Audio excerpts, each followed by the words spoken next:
What's up, everyone? Welcome to the video.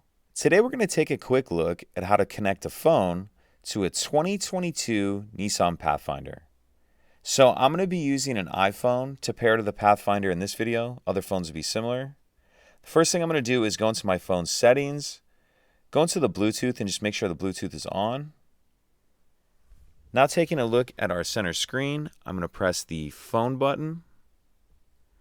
Then from this screen, I'm going to press Connections and then Add New. Now I'll grab my phone and we're looking under the available devices for my Pathfinder.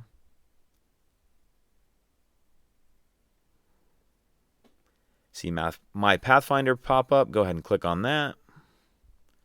Then we want to make sure that this pin number here matches the pin number on our center screen, and it does, so we'll click pair. And this is just asking if I want to give it access to my contacts. I'm not going to set any of that up right now, but now we're connected. If you have any questions, please let me know. If you could take a second to like and subscribe, it helps us out, and I'd appreciate it. Thank you.